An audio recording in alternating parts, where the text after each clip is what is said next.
Buenas tardes. Les doy la bienvenida a la comisión número 35 del octavo Coloquio Internacional de Investigación en Diseño 2023. Hoy es el sexto día del encuentro. El coloquio es un espacio de la Semana Internacional del Diseño en Palermo, organizado por la universidad. Se realiza anualmente en forma ininterrumpida desde el año 2016. En esta ocasión se desarrolla en 36 comisiones donde se presentan los resultados publicados en 32 proyectos, realizados por más de 500 investigadores y académicos de todo el mundo. La gran mayoría de estos proyectos se coordina en realización con la colaboración de más de 30 instituciones de 11 diferentes países. A continuación le paso la palabra a Ana Beatriz Pereira de Andrade, de la Facultad de Arquitectura, Artes, Comunicación y Diseño, FAAC, de la UNESP de San Pablo, Brasil, quien es coordinadora, junto conmigo, también de la asignatura que lleva el mismo nombre en el doctorado en diseño. Los resultados fueron publicados en la edición 191 de Cuadernos del Centro de Estudio y Comunicación, que también se presenta en esta ocasión. Allí, en cualquier momento, los organizadores van a enviar un archivo con el PDF de esta publicación. Adelante, Ana Vía, presentando a Guillermo Cardoso Contini. Adelante. Bueno, en primer momento me gustaría mucho de agradecer a la Universidad de Palermo, siempre en el nombre de nuestro decano Oscar Echevarría, y también, por cierto, a Roberto Céspedes, que nos da esta oportunidad de participar en el programa de doctorado en diseño de la universidad y la Facultad de Estudio en Diseño y Comunicación.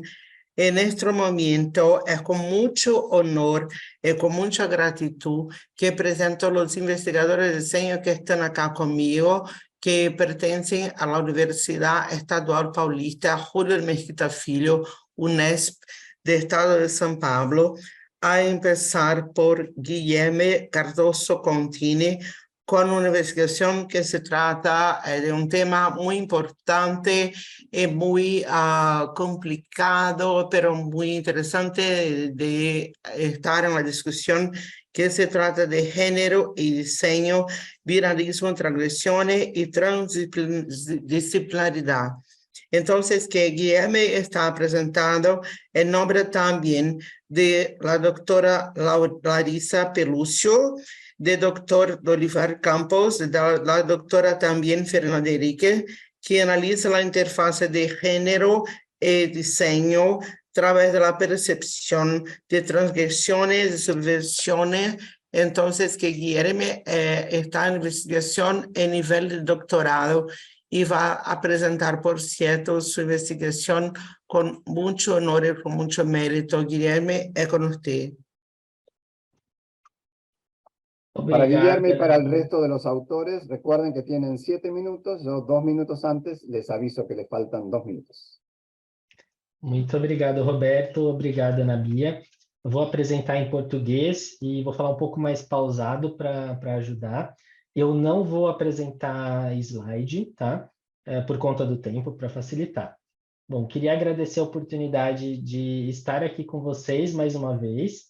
É um prazer estar aqui em mais uma edição do Quadernos e poder apresentar um avanço dessa pesquisa sobre gênero e design, né? Gênero e design, binarismos, transgressões e transdisciplinaridade é o projeto que eu escrevi aqui, né, junto com o professor Dorival Rossi, a Fernanda Henriques e a Larissa Pelúcio.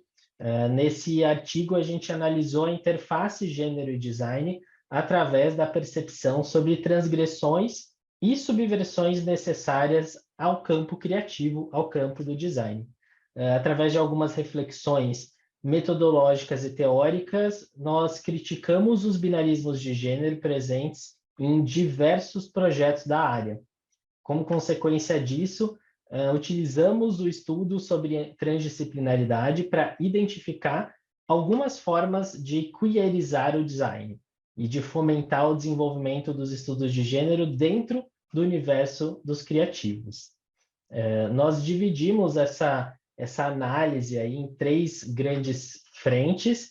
começando pelas transgressões temáticas e analisando a questão de gênero, através de pensadores e pensadoras da área da antropologia, sociologia, estudos queer no geral, Maria Filomena Gregory, Harry Lieberman, e analisamos e comparamos aí a questão das terminologias, né, em aparatos, em produtos desenvolvidos para o prazer, como esse diálogo com as transgressões aconteceria e acontece, né, no campo do design.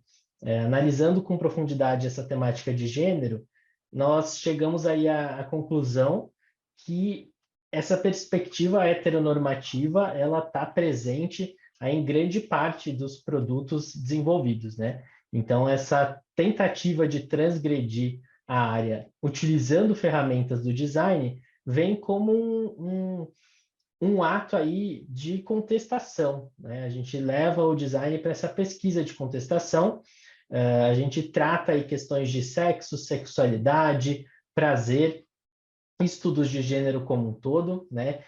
Trazemos também Guacira Lopes Louro, que é uma pensadora, uma estudiosa brasileira, que discute um pouquinho sobre sexualidade dentro desse campo dos criativos, e analisamos aí essa estética dos sex shops, dos produtos desenvolvidos para o prazer, e como essa transgressão acontece dentro dessa área, né? Na sequência, a gente questiona os binarismos de gênero, a gente traz aí um aparato da ecologia dos meios para criticar esses binarismos, traz isso frente a um discurso aí contemporâneo, né? Então, a gente tem mais outras pensadoras como a Adriana Psitelli, que questiona essa categorização da mulher, os binarismos como sexo, gênero, homem, mulher, essa interface do design aberto, dos estudos de gênero e da contemporaneidade. Damos sequência a essa crítica para uma rápida análise aí de como os estudos de gênero eles estão inseridos nos Objetivos de Desenvolvimento Sustentável, né? A gente tem a ODS 5, Igualdade de Gênero, com o objetivo de alcançar a igualdade de gênero e empoderar, né? E a gente inclui essa perspectiva um pouquinho no nosso estudo, né? Numa parte aí reta final do artigo.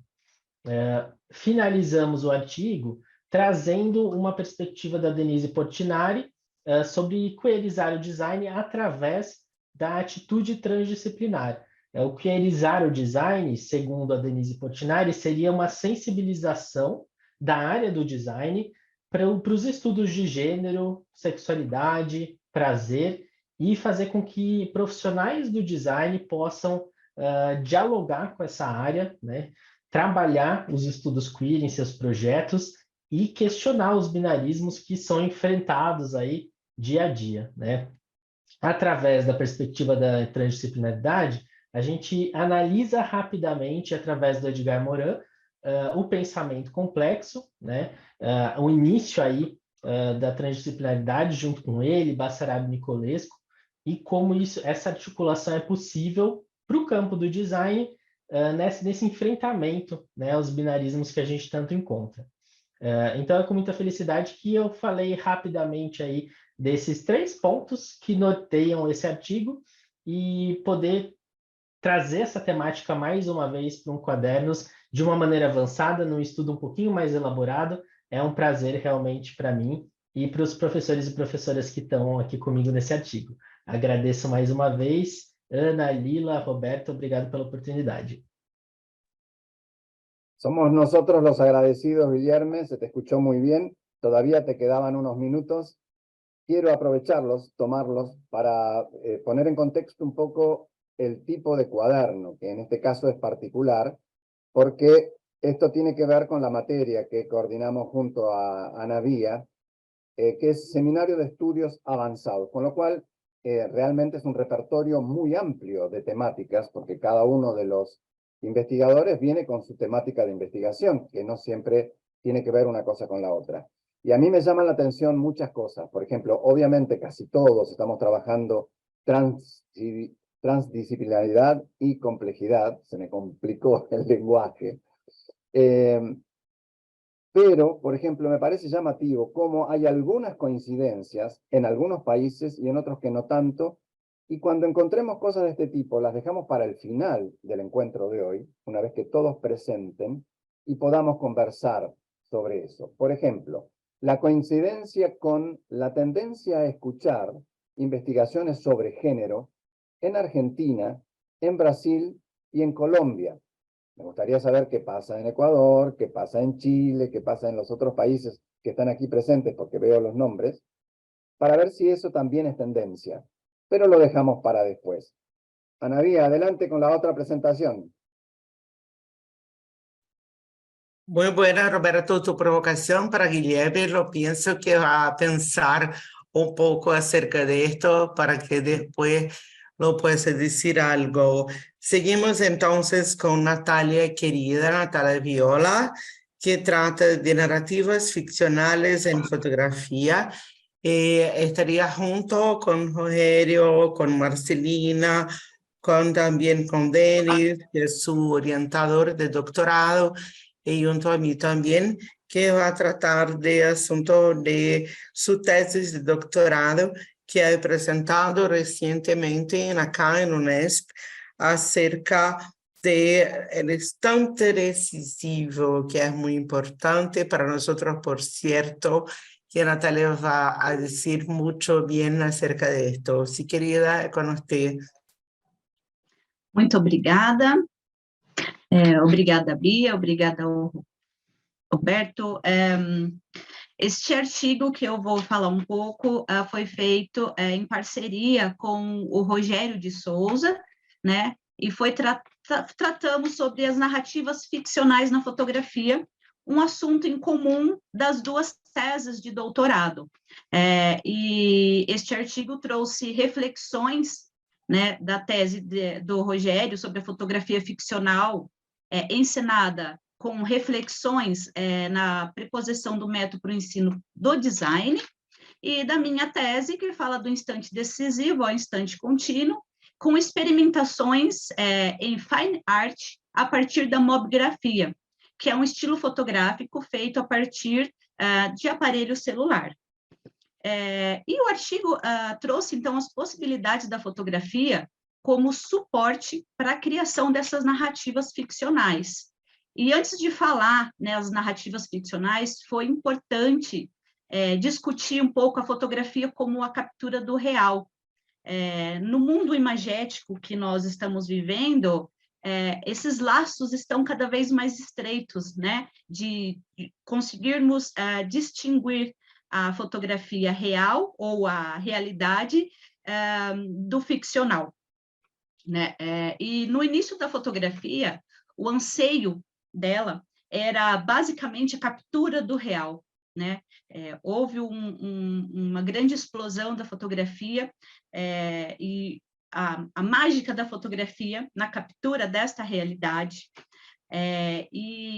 Mas, porém, essa fotografia ela é discutida como real, porque ela deriva basicamente do olhar do fotógrafo, dos ajustes que esse fotógrafo faz antes de capturar esta imagem, da interpretação que esse fotógrafo tem do mundo, e depois das formas que essa fotografia é revelada, ou impressa, ou trabalhada.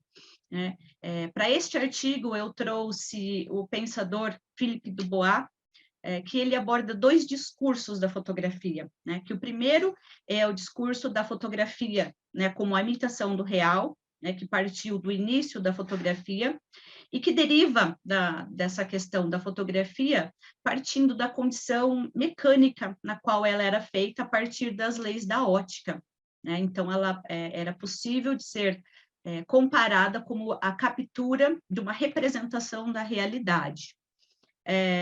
E alguns estilos fotográficos trabalham, né, a partir dessa discussão, como o fotojornalismo, a fotografia documental, a fotografia de guerra, porque elas precisam ser o mais próximo possíveis da realidade para que elas transmitam a mensagem o mais verídico possível, né, para que essa mensagem chegue em qualquer lugar do mundo, quase que como se ela estivesse realmente acontecendo, né, como ela foi acontecida. né, sem nenhuma interferência, o mínimo de interferência possível, né, porque sabemos que a partir de cada pessoa, de cada fotógrafo, existe uma interpretação diferente, mas ela tenta minimizar ao máximo, né?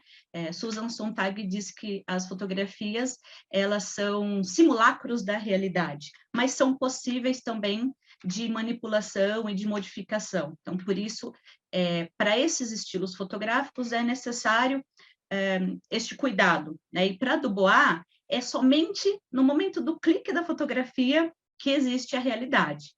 É onde a gente clica, porque antes nós temos nossa interpretação e depois existem as interpretações dos receptores.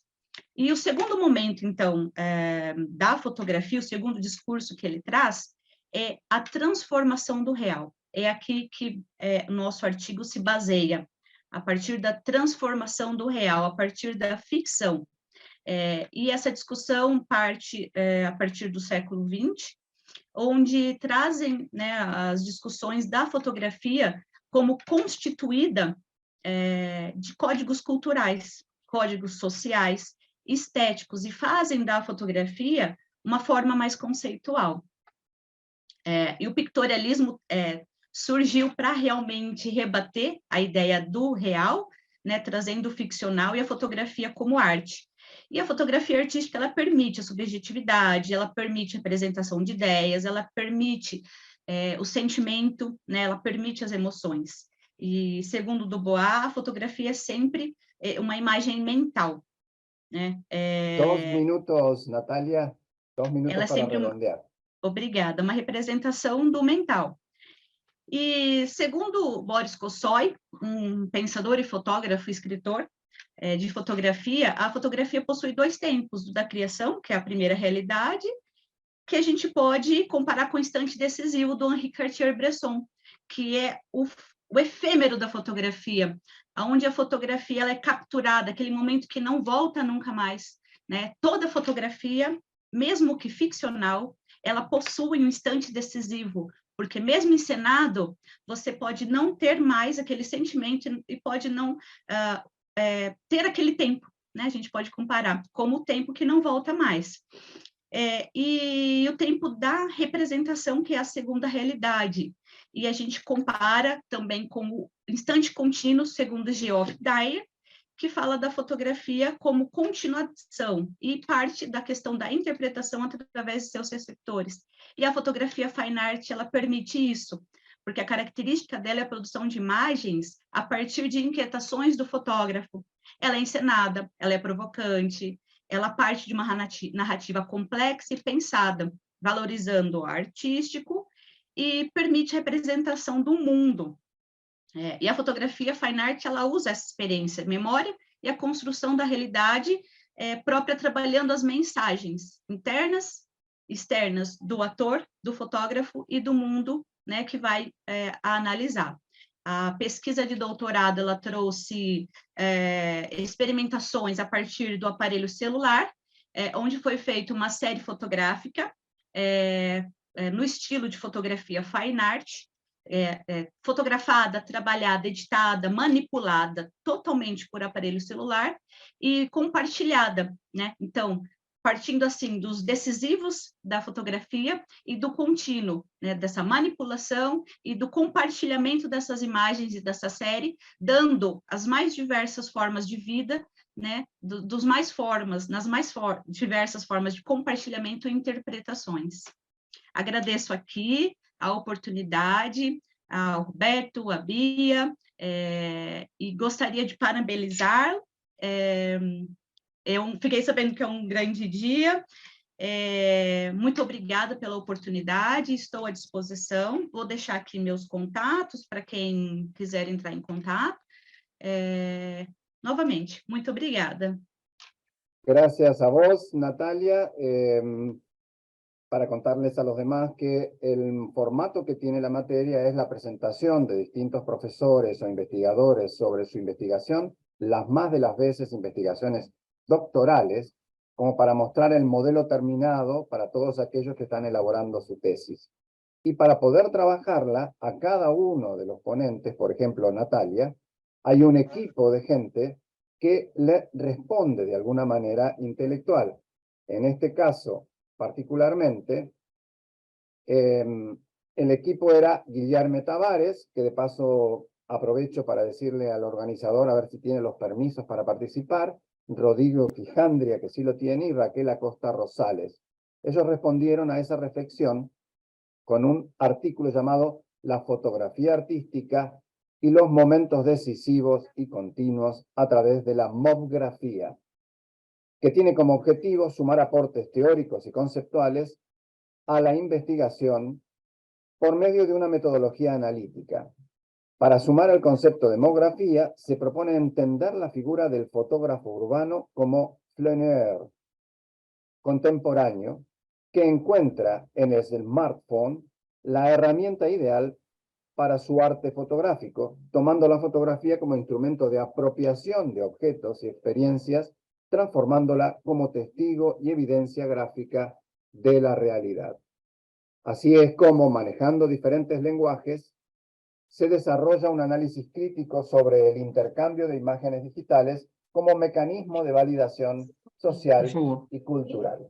Adelante, Rodrigo. Ok.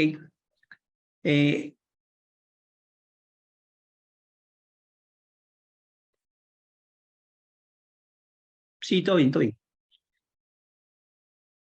Este artículo tiene como objetivo sumar aportes teóricos y conceptuales a la investigación de Natalia Viola, por medio de la metodología analítica, para sumar el concepto de demografía presentado por la autora. Se propone entender a la figura del fotógrafo urbano como un flaner contemporáneo, que encuentra en el smartphone la herramienta ideal para el arte estilo de producción fotográfica. Se echa una mirada a la fotografía como instrumento de colección y apropiación de objetos y experiencias. Más Se despacio, destaca el papel Rodrigo, de la...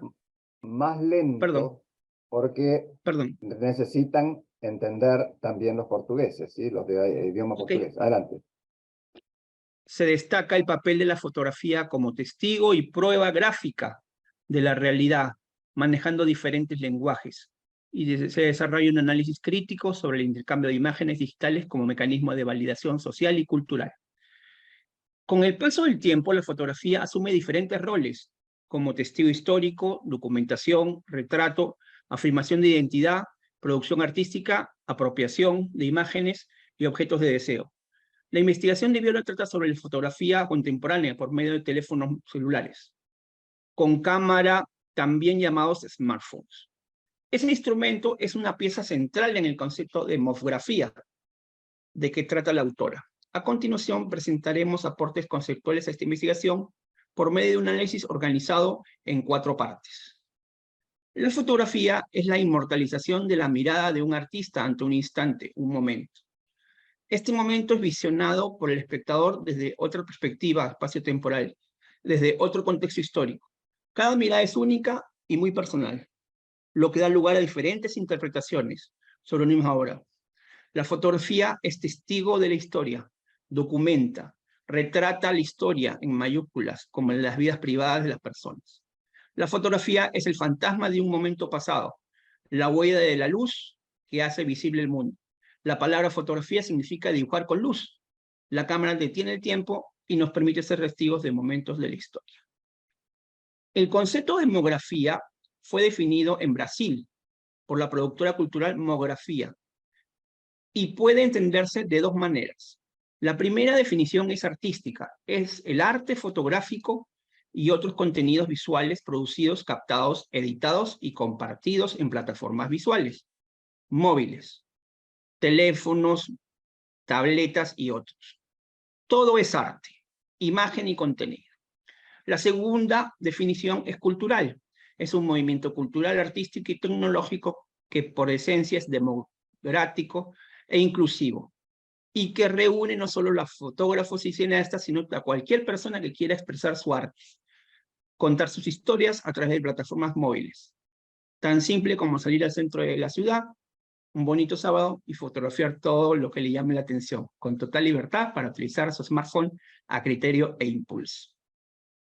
A lo largo de la historia del arte, diversos movimientos artísticos han tomado el acto de caminar Más lento. como parte... ¿Perdón? Más lento. Okay. A lo largo de la historia del arte, diversos movimientos artísticos han tomado el acto de caminar como parte fundamental de sus procesos de creación poética, cuando no hicieron el caminar por sí mismo una obra performativa.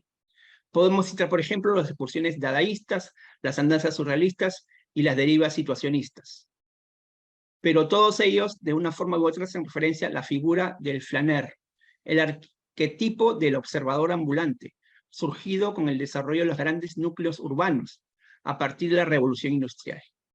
La figura del flaneur fue un tema de interés entre varios autores desde mediados del siglo XVIII hasta el siglo XX, pero fue Baudelaire y posteriormente Walter Benjamin quienes la definieron por esencia. La actividad del flaneur es el flânerier, que consiste en caminar lentamente y sin rumbo, fijo por la ciudad, observando a la multitud. El flaneur es un apasionado del laberinto urbano, un observador dentro de los transeúntes en sus viajes diarios, encantado por la energía de la multitud. Inherente al propio espacio urbano, la figura del flaneur sigue viva hoy y combina diferentes personajes: el bohemio, el voyeur, el detective. Los dadaístas y surrealistas practicaban sus travelers, o viajes, paseos en busca de objets traverses, es decir, objetos encontrados por el artista en el espacio urbano y que serían utilizados y transformados en obras de arte. A la hora de desarrollar un trabajo como observador oculto o como detective cotidiano, el fotógrafo urbano quiere ser más discreto posible. El flaneur, el placer es mirar. El placer de mirar es muy evidente. Este puede concentrarse en la observación.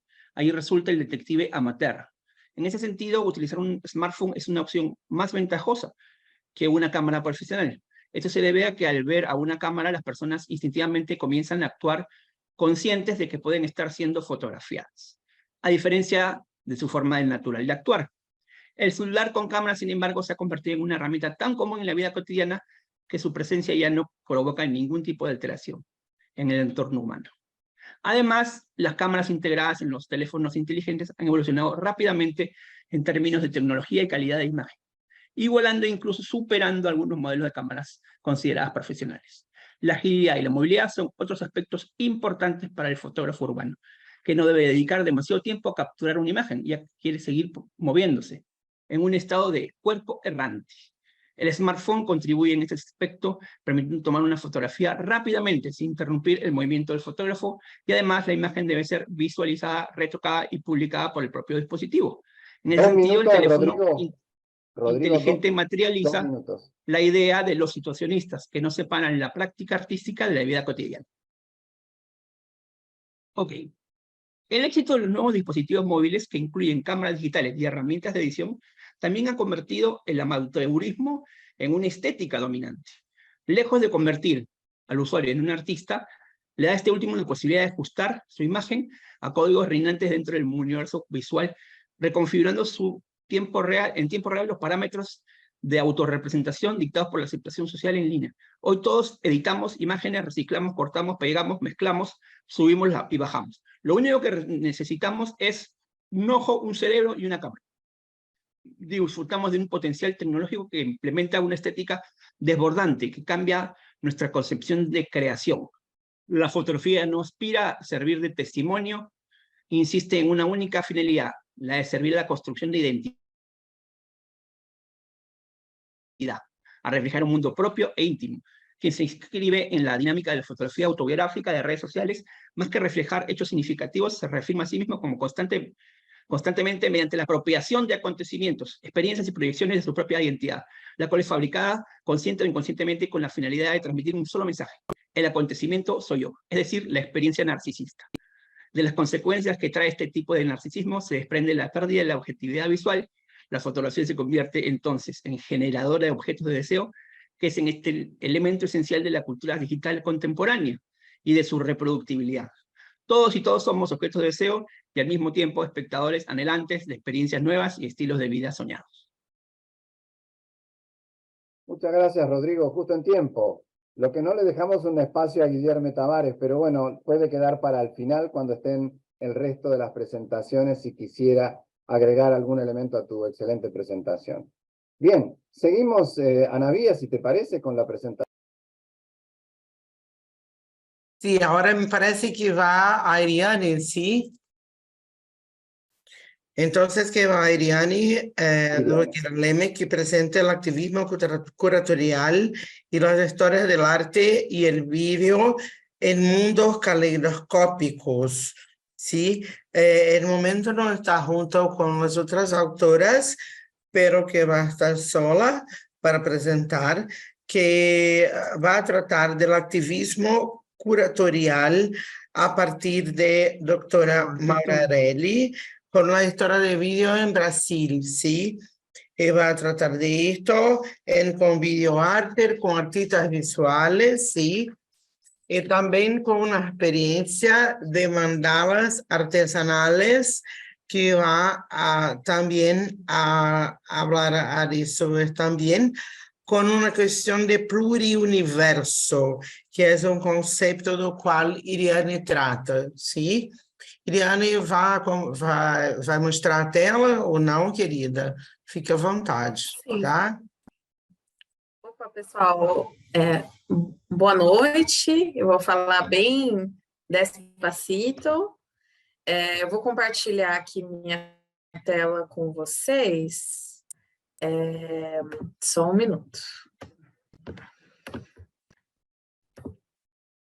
Bom, então, olá, buenas noches, muito obrigada, Roberto, muito obrigada, Ana Bia. Bom, então, essa pesquisa, ela se chama O Ativismo Curatorial, as Histórias das Artes e do Vídeo, né, Mundos Caleidoscópicos. Bom, aqui, mais uma vez, agradeço vocês, né, por nos receberem hoje. Bom, essa pesquisa, ela foi desenvolvida no contexto da disciplina de seminários avançados para o doutorado de design da Universidade de Palermo, e ela foi desenvolvida tanto a aula quanto o artigo pelas autoras Ana Maria Rebelo, por mim, pela Regilene Aparecida Sarzi Ribeiro, pela Paula Rebelo. Eu peço desculpas a vocês, esse slide ele não foi atualizado, por isso que aqui não consta o nome dela, mas eu vou corrigir esse erro, peço desculpas mesmo, e pela Renata Basso Francisco. Bom, então esse artigo, essa aula, eles tiveram dois grandes eixos. Um eixo teórico, que é o ativismo curatorial e as histórias das artes e do vídeo, e um eixo artístico, que foi permeado pelo vídeo, né? Aqui nós também utilizamos o Felipe Dubois enquanto uma das referências, e o Felipe Dubois vai falar que o vídeo ele é um sufixo. Então, o vídeo ele vai estar em muitas outras, ele vai esbarrar sempre em muitas outras representações. A gente aproveita, então, a partir da teoria da professora Regilene Sarzi, e vai pensar a questão do vídeo como esse comunicador possível dentro dessa área de estudo que nós estamos pleiteando nesse artigo. Bom, então, primeiro, eu gostaria de mostrar para vocês algumas das obras que fizeram parte desse artigo, desse trabalho. Vou explicar para vocês como que aconteceu, né? O contexto da aula em Palermo ele foi muito importante, ele foi um momento de maturar a pesquisa e foi um momento de olhar para possibilidades de aplicação dela, tá? Então, aqui, quando a gente fala em pluriverso, em mundos caleidoscópicos, a gente fala da possibilidade da gente olhar para as narrativas de uma maneira plural, também rompendo com binarismos, com binários. Aqui a gente traz bastante a concepção da Chimamanda Ngozi Adichie de narrativa única. A narrativa única, ela cria uma história que sempre está centrada na história dos vencedores e, portanto, também numa história em segundo lugar de muitas nações, muitos povos e de muitas comunidades. O que nós trazemos aqui é a partir de um conceito que vai ser desenvolvido por muitos autores e que vai estar, inclusive, no livro Pluriverso, né, que é um livro recém-lançado, com a organização de Assis Kotari, Arthur Escobar, Ariel Salé, Federico de Maria, Alberto da Costa. É uma tapeçaria de alternativas em relação a uma única narrativa que está presente nas nossas disciplinas, nos nossos currículos, bem como também no pensar política, no pensar mundo, no pensar sociedade. Quando a gente olha para essa multiplicidade, e olha também para o perigo de uma história única, a gente lança a mão, então, do ativismo curatorial. Por quê? Porque dentro das artes, bem como de outros campos das ciências humanas, os binários, eles fazem muito parte dessa maneira de contar histórias. A história da arte, ela vai ser permeada pela figura dos gênios, e essa figura dos gênios, ela tem um locus, e ela tem um locus muito bem colocado, conceituado, que é a Europa Ocidental e depois os Estados Unidos. Com isso, a gente também vai discutir um panorama de outros artistas e de outras artes.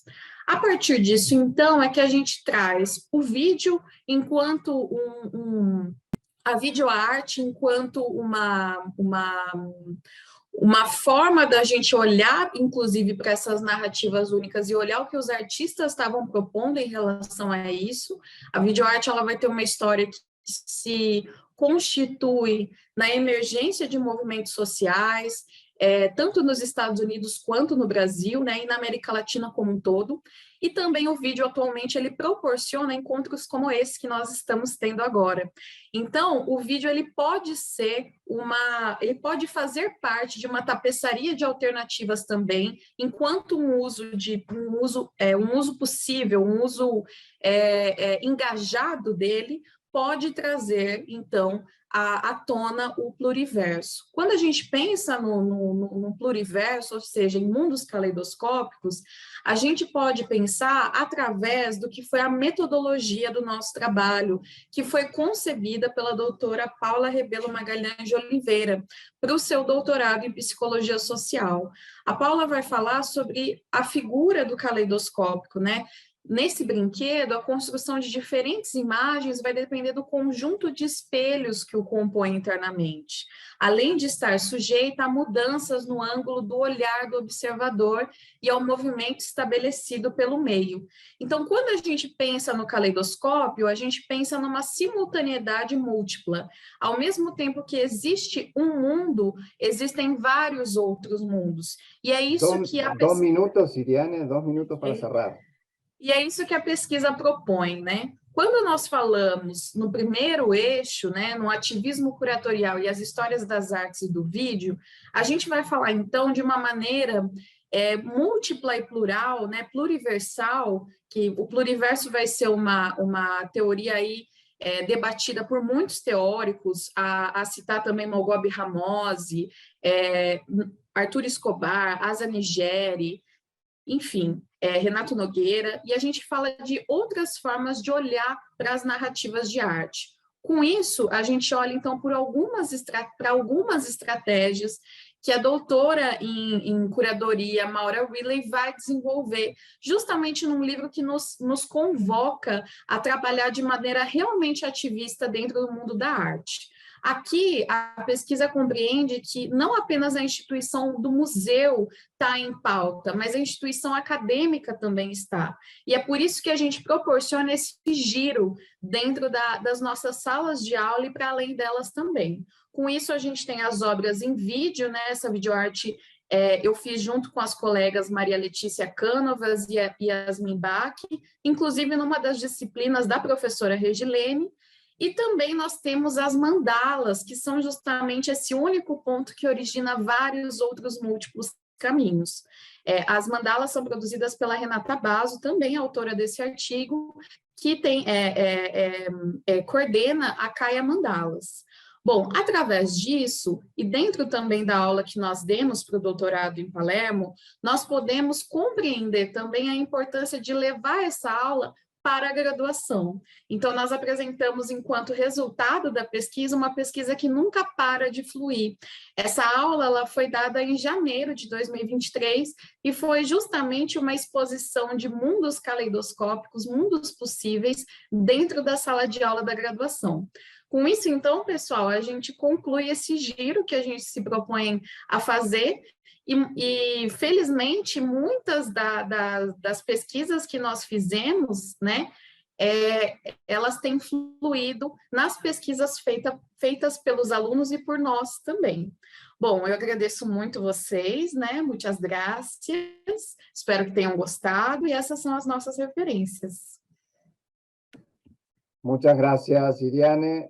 Tengo algunas preguntas que las dejo para después, pero tu tiempo fue perfecto, exactamente lo que hacía falta. Adelante, Ana Bia, presentando ahora a quien sigue, a Y ahora vamos a Adriana. Adriana ¿sí? Giumi. Sí. Adriana con Julia, sí, con Julia Landini Goya, sí, Julia Yuri Landini Goya, que van a presentar algo acerca de nuevos paradigmas de la moda sustentable, soluciones prácticas aplicadas en la ciudad de Bauru e Ibitinga, sí, que van a presentar, sí. Adriana y Julia, por favor, siguen. Boa noite. A Enquanto Adriana vai falar primeiro. Hein? Isso. Enquanto a Júlia prepara a tela, a gente queria agradecer, né? A gente agradece ao convite, a oportunidade, professor Roberto, pelo acolhimento, em nos receber como parte do seminário avançado. Ana Bia também, muito obrigada por fazer também com que nós trabalhemos juntos, né? Primeira vez, eu e Júlia, então a gente teve já esse primeiro contato e estamos trabalhando até hoje. Nosso artigo, que foi resultante da aula dos seminários, ele trata de novos paradigmas da moda sustentável, soluções práticas aplicadas na cidade de Bauru e Ibitinga, que fica no Brasil, né, aqui no estado de São Paulo. Esse artigo fomos nós duas, mais outras autoras, a Luana e a Regina, que fizeram parte também da confecção desse trabalho. Ju, próximo, por favor. Então, para trazer um panorama geral da cadeia têxtil de confecção, para quem não está trabalhando na área, né, para entender onde nós estamos, qual que é o nosso objeto aqui de estudo. A cadeia têxtil de confecção, ela é uma cadeia produtiva longa, com muitas atividades que se relacionam entre si e são dependentes uma das outras. Então, vocês podem perceber, né, visualmente que essa produção industrial ela é linear. Então, ela tem um começo com as fibras, seja elas naturais, seja elas de origem sintética. Essas fibras vão ser transformadas em fios. Os fios eles vão produzir, né, os tecidos que nós temos nas nossas roupas. Os tecidos eles vão ser transformados nessa etapa de corte e confecção, para depois serem enviados para os consumidores e passar por essa distribuição e para o consumidor final, né? A gente vai ter uma verticalidade do setor e muitas indústrias e atividades relacionadas em cada etapa do processo produtivo. Daí, pode passar, Ju, por favor. Daí, dessa produção linear que foi apresentada anteriormente, nós temos algumas questões, alguns problemas muito latentes, e é onde que nós trabalhamos hoje, olhando para esses problemas, que as diferentes etapas desenvolvidas por diferentes empresas fazem com que as informações sejam perdidas ao longo dessa cadeia. A cadeia produtiva ela é baseada em extrair, produzir e descartar, e nós vivemos hoje num sistema, principalmente por conta do consumo de moda, em que os produtos eles são vendidos em grandes quantidades, nós substituímos as peças muito rapidamente. Normalmente, a substituição de uma peça está relacionada a uma tendência de moda e não necessariamente a perda de funcionalidade daquela peça. E as peças estão cada vez mais baratas e estão fazendo com que haja um maior consumo desses produtos de moda. E aí a gente chega na nossa questão. Se há um maior consumo e se há uma maior produção, significa que a substituição vai fazer com que a gente compre uma peça no lugar de outra. E essa peça substituída, o que acontece? Para onde vai? O que é o descarte? O que é jogar fora? O que é ir para o lixo essas peças de roupas que nós usamos atualmente? Ju, pode passar para mim, por favor? E aí, nós apontamos aqui alguns problemas e o nosso foco de trabalho. Nós temos alguns problemas relacionados aos recursos naturais. A indústria têxtil de confecção consome muitos recursos, extrai muitas matérias-primas e, com o passar da produção, nós temos as questões dos resíduos. Os resíduos, eles surgem, né, durante o processo de fabricação de uma peça, antes de chegar ao consumidor final, que é o pré-consumo, e o resíduo pós-consumo é o resíduo que nós, consumidores, produzimos, seja de descarte de peças, seja de troca de peças, seja que algum problema com uma peça de roupa. E a gente hoje se vê nesse problema de o que fazer com essas peças. A reciclagem de alguns materiais, ela é muito fácil. Então, nós temos muitas tecnologias para o papel, para o metal, para o alumínio, para algumas questões do vidro, alguns tipos de embalagem que são mais fáceis de serem recicladas, porém, o tecido ainda é uma questão. Também colocamos aqui o problema de relações laborais, que nós sabemos que a cadeia têxtil de confecção tem muitos problemas com relação aos seus trabalhadores, com relação à exploração de mão de obra. Diga. 2 minutos para concluir. Já estamos no final, Roberto, obrigada. Ju, e aí, para responder a essas questões, nós vamos apresentar 2 projetos pilotos para olhar esses resíduos. Esse primeiro projeto piloto é um projeto de reciclagem de fios. Então, nós utilizamos resíduos têxteis que passam por todo um processo produtivo de separação, corte, desfibragem, aqui nas figuras C. Da figura C, nós vamos para a figura D, que é o filatório, que é onde se forma o fio, e a figura E, ela mostra o fio reciclado já pronto para uso. Segundo momento, a Júlia vai apresentar agora. Bem, vou falar um pouquinho mais rápido para não consumir muito nosso tempo. Se o trabalho, né, da Adriana, ela traz, na verdade, esse resíduo têxtil que acaba sendo mais associado à indústria, o que eu vou apresentar, na verdade, é o resíduo que nós, como consumidores, né, e inclusive como designers, acabamos gerando, né? O que a gente acabou encontrando e criando aqui na cidade de Bauru foi o projeto Crisálida, que é associado à Associação de Catadores de Recicláveis da cidade, e daí é um projeto de educação sustentável que acabou sendo associado à moda sustentável, e não seria possível fazer isso sem, obviamente, trabalhar com design social e também com economia solidária, né?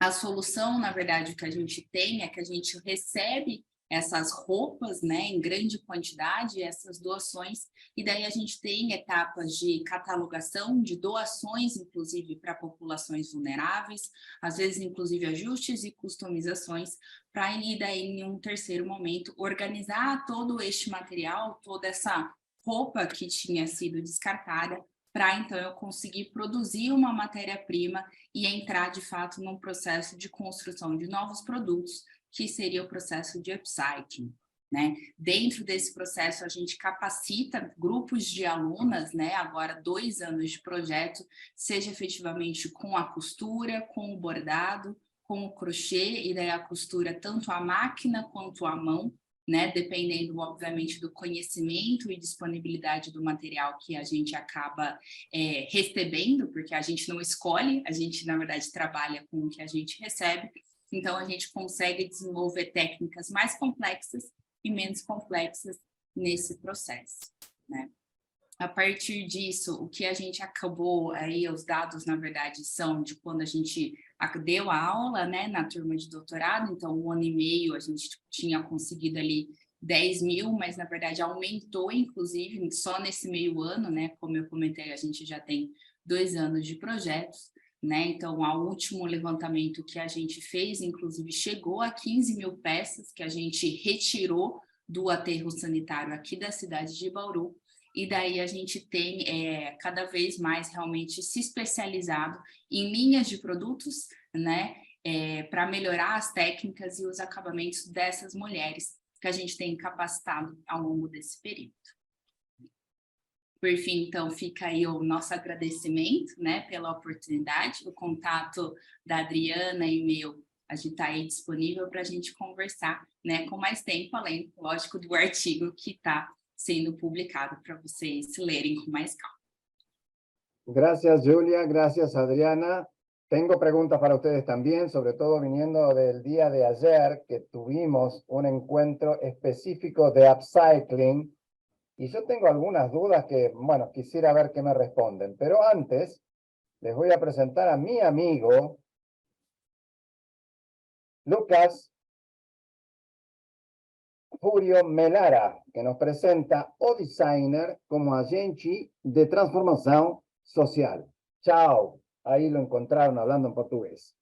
Junto a Mónica Cristina Moura, hace un texto que cuestiona posibilidades y métodos de actuación del diseñador como gestor de proyectos a partir de observaciones sobre los 17 Objetivos del Desarrollo Sostenible, los problemas sistémicos globales, como el hambre, la educación, la salud y las desigualdades, son abordados desde el diseño como lineamientos de trabajo a lograr a través de diferentes niveles de organización, conscientes de las diversidades y comprendiendo responsabilidades específicas en lo respectivo a niveles de individuos, grupos, organizaciones y movilización mundial.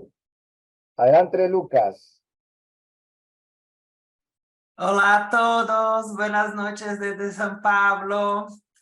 Como sempre, farei minha apresentação em português, mas esse ano de uma forma muito especial. Eu acredito que essa sexta-feira à noite ela marca um ciclo muito importante, tanto para as nossas publicações, para as nossas aulas, mas especialmente para mim, porque comecei a frequentar o congresso em 2014, foi o primeiro artigo aceito publicado.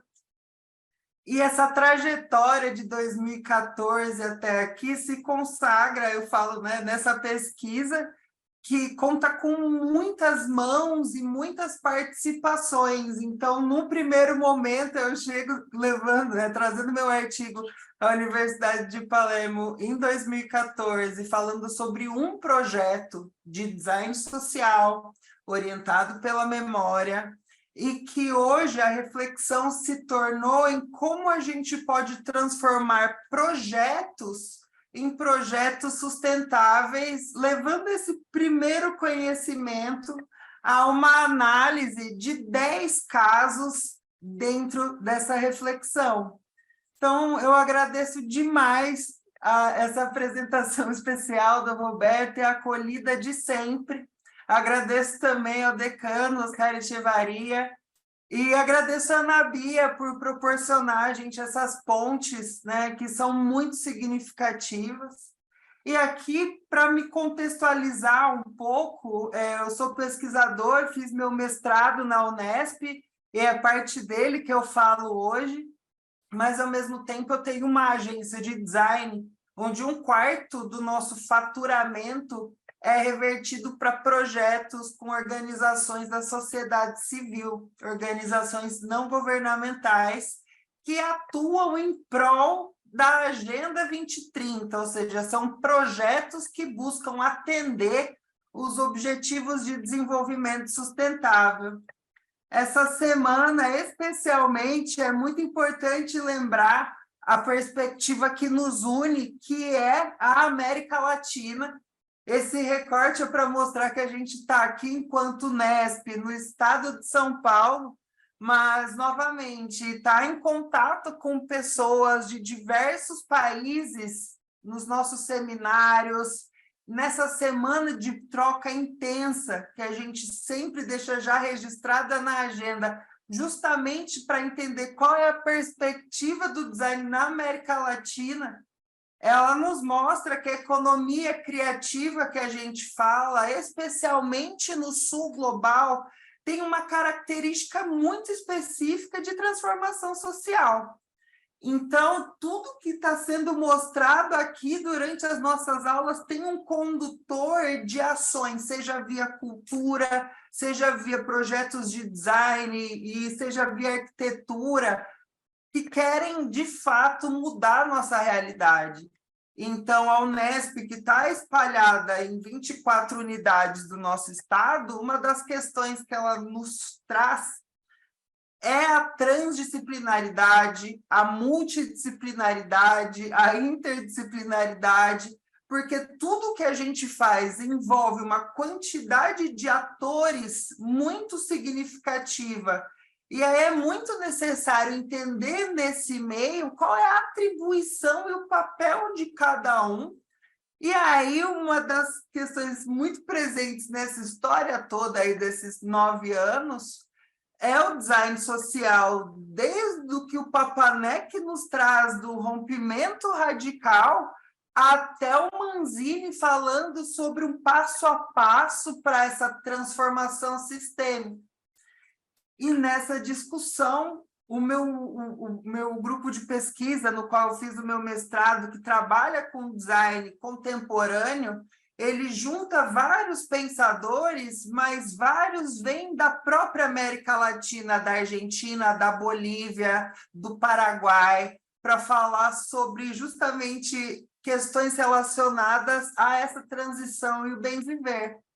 Então, nessa amarração, o que traz para a gente hoje, para o globo e para cada país, são os objetivos que apresentam uma interface de 17 ações distintas e campos distintos que mostram que são ações para essa sustentabilidade, para a transformação, né? E ela faz isso através de metas em cada um dos objetivos e indicadores. Então, isso é uma forma de poder acompanhar o que realmente está acontecendo dentro desses campos até 2030. Então, esse ano a gente tem o aniversário de 8 anos da agenda, então muita coisa precisa ser avaliada. E aí, na aula, eu trouxe a apresentação do designer como agente de transformação social, que faz essa contextualização de uma forma mais profunda, começando na virada do século XIX para o século XX, o papel do design nessas transformações históricas, mas, essencialmente, quando eu faço um projeto, o que eu quero é que ele dê certo. E muito quando se fala do empreendedorismo, tem um romance em cima, né? Uma questão mais idealizada, só que, no entanto, isso também se demonstra para muitos grupos sociais que essa transformação, muitas vezes, ela tem uma chance só de acontecer, porque está usando muitos recursos para colocar aquilo em prática, E a autoestima da população é levada em consideração. Inclusive, né, a Júlia Goya está aqui, e ela me traz muito, né, uma palavra que eu aprendi vendo o trabalho dela, que é o recorte.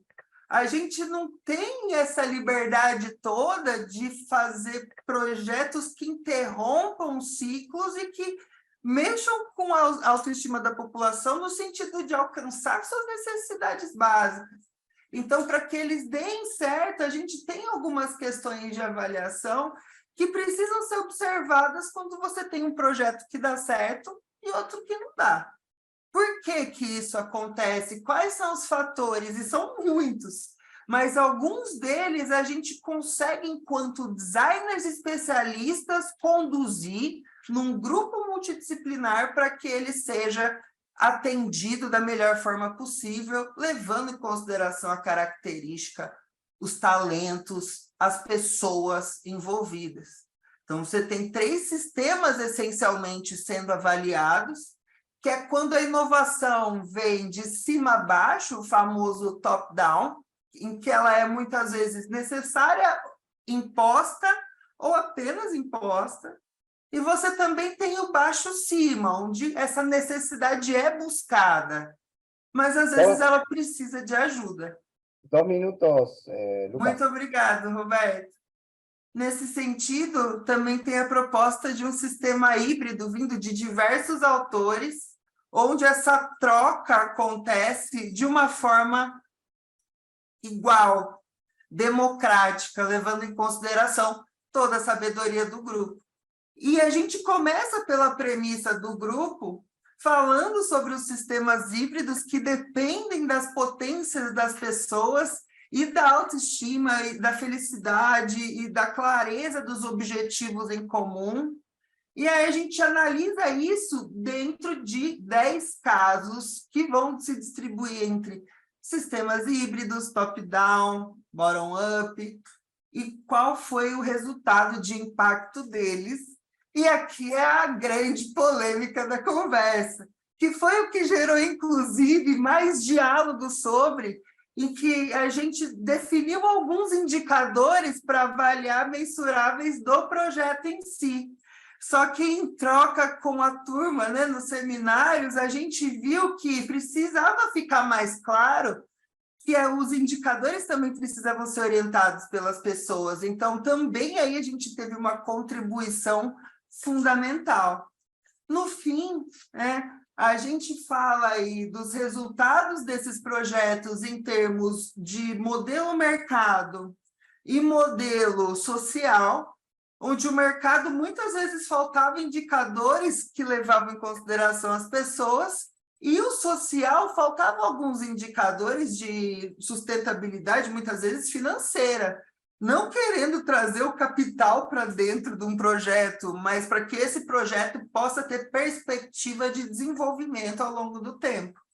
O que gerou aí, então, uma proposta que une esses fatores e que hoje se desenvolve, né, com a ajuda dessas discussões, para formas, então, de aplicação dessa ferramenta que foi entendida.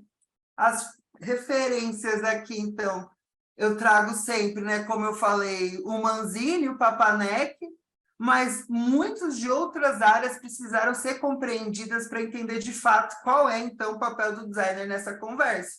Orientado pela assistência social, orientado pela psicologia, pela tecnologia social da memória e muito mais.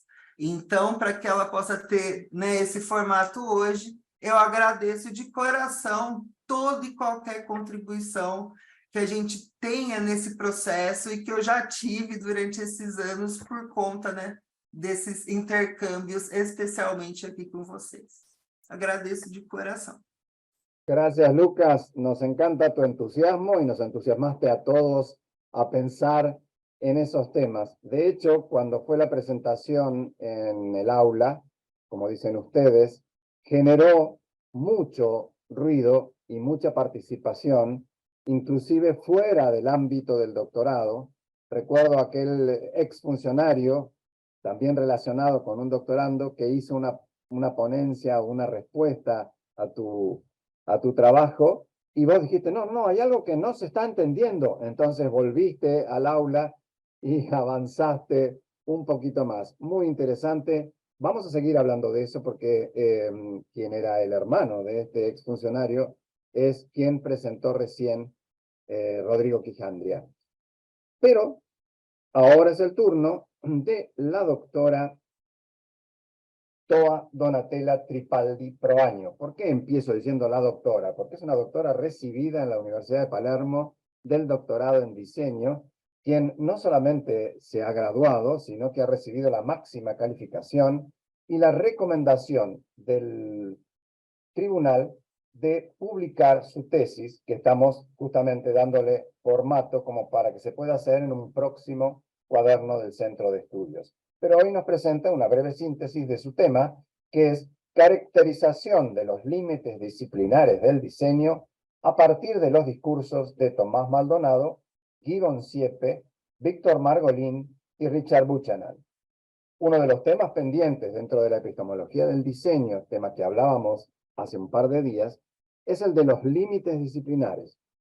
Al no comprender cómo se caracterizan dichos límites, se puede llegar a mirarlos como poco fijos, difusos o amorfos, lo que, a largo plazo, puede proyectar una imagen del diseño como disciplina poco formal, inmadura y difícil de delimitar. Se presenta a continuación una reflexión centrada en los límites disciplinares del diseño a partir del estudio de los discursos de estos cuatro teóricos: Tomás Maldonado, Gibbon Siepe, Víctor Margolin y Richard Buchanan, quienes se han concentrado en la construcción y definición del diseño como campo del saber. Adelante, Toa. Muchas gracias, Roberto. Buenas tardes con todos y todas las presentes. A continuación les presentaré un resumen de mi tesis doctoral, cuya defensa se dio en noviembre del 2022. Es importante iniciar diciendo que para el correcto estudio y comprensión de una disciplina es necesario abordar las cuestiones epistémicas y ontológicas de la misma. Y uno de los temas importantes que se deberían enfrentar en este tipo de estudios son aquellas que se tratan sobre los límites y fronteras disciplinares, pues estas definiciones, entre otras, permiten caracterizar sus rasgos, delimitar sus acciones y diferenciarse de otras disciplinas, y por lo tanto descubrir cómo se genera el conocimiento en ella. Al ser este un trabajo de tipo metateórico y que plantea una reflexión epistemológica acerca del diseño, su marco teórico se desarrolla en tres instancias. La primera recurre a la epistemología del diseño y analiza las propuestas de Giordano, Inhofe y Cravino. El abordaje de estas tres autoras permite a la investigación situarse en una mirada específica sobre el diseño como disciplina, al comprender al diseño como una ciencia compleja y desde esta perspectiva pensar, estudiar, trabajar y construir la disciplina. La segunda instancia teórica procura entender los límites disciplinares e inicia con un análisis de las diversas nociones de límite presentes en varias áreas disciplinares. Este análisis lleva a proponer que el término límite implica un espacio común, intersticial, mediador y separador, una noción intuitiva de aproximación y acumulación de características propias, donde suceden actividades hermenéuticas de cita e intercambio. Un espacio que media, une, separa y da sentido a los dos extremos. Por tanto, y en función de esta perspectiva, el paradigma de la complejidad y su pensamiento relacional conforman campos teóricos idóneos para analizar y caracterizar los límites disciplinares del diseño. La tercera instancia teórica busca determinar las nociones de disciplina y de saber, y cómo éstas se configuran o emergen. Para esto se recurre a la propuesta de Foucault, expuesta en su libro La arqueología del saber, la que invita a mirar un saber como construcción que se da a partir de prácticas discursivas. Es así que Foucault coloca a los discursos como eje para el desarrollo de los saberes. Desde esta mirada se abre la posibilidad metodológica del análisis del discurso para este trabajo. Para Verón no existe un análisis del discurso, sino diferentes tipos de análisis. Hay variación en función de lo que llama las condiciones productivas y la problemática de la investigación, Por lo tanto, para esta tesis es acogido el análisis del discurso, tanto en su tradición anglosajona con su propuesta lingüística, como en su tradición francesa y su aproximación al contexto. El corpus de la tesis, entonces, se conforma por 20 discursos de Tomás Maldonado, 16 discursos de Guy Boncieppe, 19 discursos de Víctor Margolin y 12 discursos de Richard Buchanan. Discursos que tratan temáticas acerca de la disciplina del diseño, sus límites y su capacidad relacional. Es así que después del análisis de estos discursos, se presentan dos tipos de resultados. Resultados parciales de cada uno de los autores y el resultado final, los mismos que voy a resumir a continuación. Por un lado, Maldonado afirma que el diseño se desenvuelve en entornos con realidades polifacéticas y de naturaleza cambiante, característica que se vuelve inherente al diseño. Propone una disciplina con enfoque interdisciplinar que incorpora saberes de forma continua. Describe al diseñador como un coordinador de diversas especialidades que se reúnen para solventar puntos neurálgicos de la sociedad. Boncieppe coincide con Maldonado al comprender a la disciplina como un espacio de relación y al poner de manifiesto la importancia de acceder a conocimientos heterogéneos. Insiste que el diseño debe tratarse desde escenarios heterogéneos y no hegemónicos, por su carácter poroso y permeable, lo que se convierte en una característica fundamental de sus límites disciplinares. Dentro de la misma línea, Margolin define al diseño como una actividad cambiante y difícil de delimitar, una disciplina imprecisa que se desplaza, se expande, se separa, es decir, con límites dinámicos. Por eso mismo es capaz de ampliarse permanentemente y de relacionarse con otras áreas externas. Por último, Buchanan reconoce la capacidad del diseño para construirse y entenderse a sí mismo. Reconoce su carácter ambiguo, abierto, integrador, amplio, diverso, con capacidad de adaptación, integración, cambio y relación. Se enfoca en el cómo el diseñador puede ir y venir de un campo a otro sin perder autonomía e identidad como disciplina. A partir de estos resultados parciales y como resultado general de la tesis, se presentó una caracterización de los límites disciplinares del diseño, a partir de la mirada transversal de estos autores y sus discursos. Entonces, se puede concluir que los límites en el diseño se caracterizan por ser un espacio de relación y en esta característica los mismos se amplían y modifican constantemente. Esta característica disciplinar es la que permite al diseño responder de manera eficiente a las necesidades del contexto, convirtiéndose hoy en día en clave fundamental para el quehacer de la disciplina. La disciplina se describe en función de su íntima relación con los contextos, especializaciones, saberes, entre otros, como una disciplina en construcción y expansión constante, con un gran potencial de adaptación, con vista al futuro, como una utopía, y se entrevé en su accionar que se encuentra en un ir y venir entre la inter, multi, trans y epidisciplina. Muchas gracias. Impresionante, Toa. No te lo dije, pero faltaban 2 minutos hace 2 minutos. Habitualmente, Toa, al hacer la ponencia leída, toma el tiempo ensayando varias veces y cubre el tiempo exactamente. Me alegra muchísimo. Bien. Ahí tenemos también, hubiéramos tenido, que lamentablemente no pudo participar, la ponencia del doctor Agustín Santiago Vanegas Peña, también doctor en diseño de la Universidad de Palermo, que hablaba de la materialización de la forma del espacio urbano y su relación con los planes urbanos. Justamente presentaba el caso de Cuenca, Ecuador, y él no pudo estar presente porque en su nuevo rol de director de control urbano de la ciudad, tuvo una sesión extraordinaria del Consejo Cantonal. Lo menciono porque me parece importante que nos demos cuenta que a veces el recorrido académico también nos da profesionalmente un salto cualitativo que nos permite acceder a este tipo de cargos o de trabajos. Entiendo que es así, no lo hablé con él, me gustaría charlarlo, pero lo dejamos como duda, porque ahora viene la mejor parte. Siempre a mí me dio la sensación que los coloquios y los congresos son para que cada uno haga su ponencia y se escuche a sí mismo. Entonces lo que dice el otro mucho no importa. Por suerte estos son tan cortitos, estos 7 minutos de cada uno, nos dan tiempo, a pesar del lenguaje, de poder entrar en el pensamiento o en la propuesta de cada uno de los integrantes. De ser así, ahora lo que tienen que hacer es, ya saben, buscar la carita esa que dice reacciones, cliquean allí, ponen levantar la mano y yo les doy el espacio como para conversar siempre que tengamos los técnicos habilitando sus micrófonos. Así que hagámoslo de ese modo. ¿Alguien quiere comentar o preguntarle algo a alguno de los ponentes?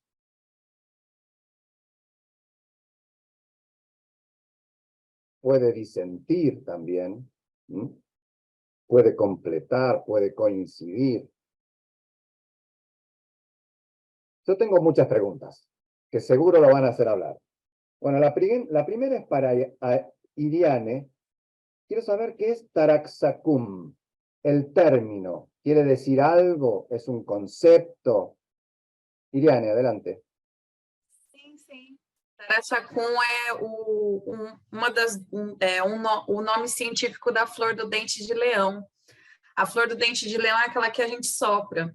E aí é justamente essa metáfora, né, de muitos mundos em um só, porque ela é formada por várias mini florezinhas, né? Aquela flor que geralmente o pessoal sopra, se encontra no campo, né? E aí a gente usou ela como um ponto de partida na concepção da videoarte. E a partir dessa concepção, né, a partir do dente de leão, a gente foi construindo esses mundos, essa caleidoscopia no vídeo mesmo.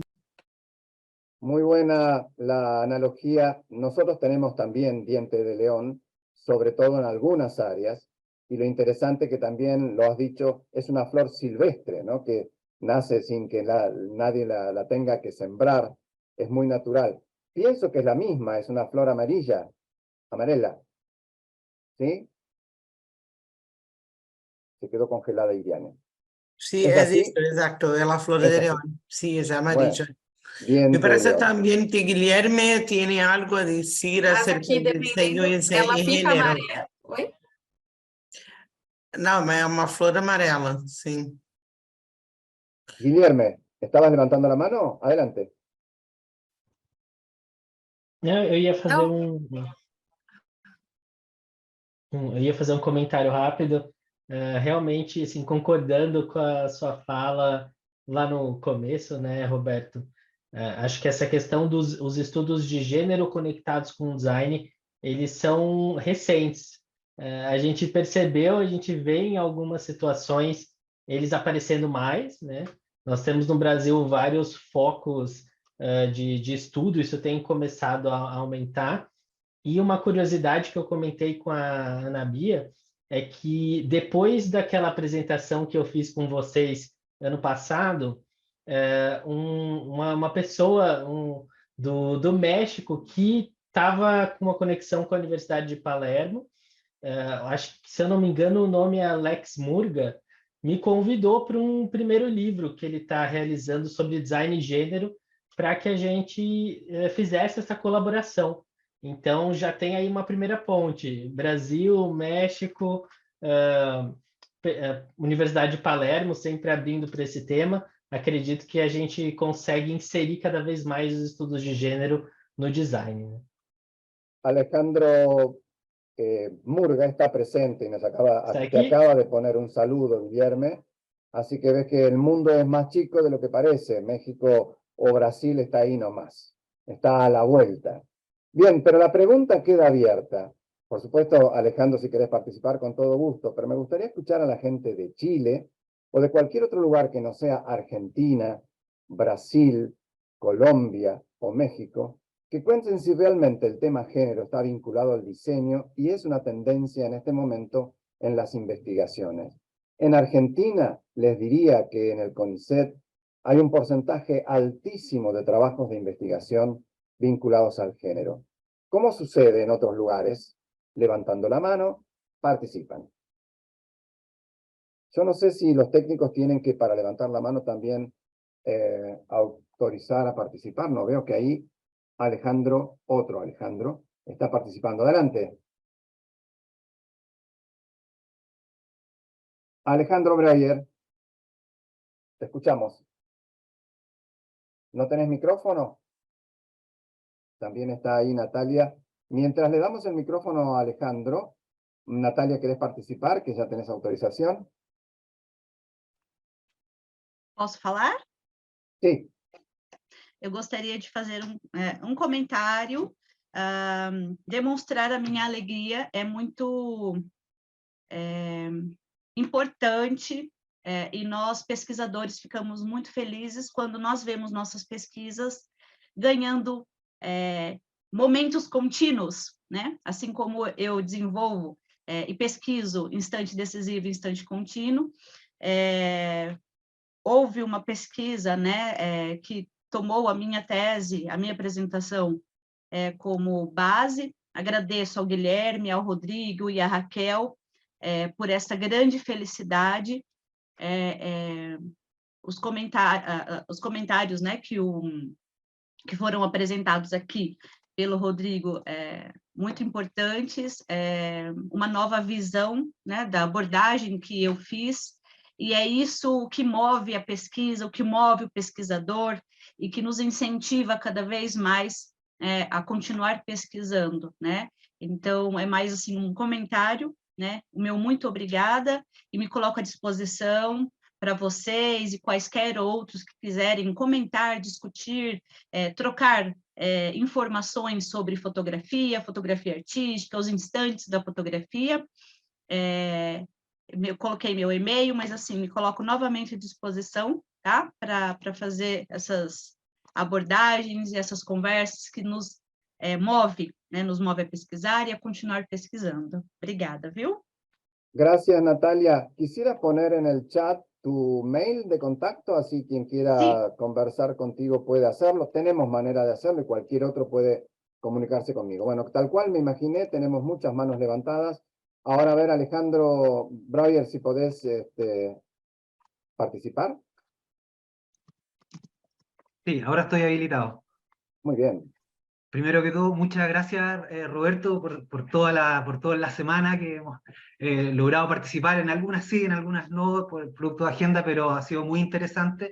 Agradecer también a los participantes de hoy, Bricado, a todos, porque realmente también ha sido un ejercicio con el lenguaje muy, muy entretenido, pero hemos podido captar bien todos los temas que han abordado, y muy, muy interesante todas las perspectivas y la diversidad de temas también que hoy día se han presentado. Yo quería solo compartir, a propósito de lo que tú mencionabas de los temas de género, que nosotros acá en la Universidad del Biobío, en Concepción, ha sido y que hoy día lo tuvimos también en nuestro bloque que tuvimos interdisciplina, el tema de género, así como los otros temas de inclusión, han sido unas perspectivas que se han incorporado en las escuelas de diseño, sobre todo en la de nosotros, de diseño industrial, pero de la mano principalmente de los estudiantes. Yo creo que ahí hemos recibido, digamos, una agenda que es social, que viene no promovida directamente de los académicos, sino que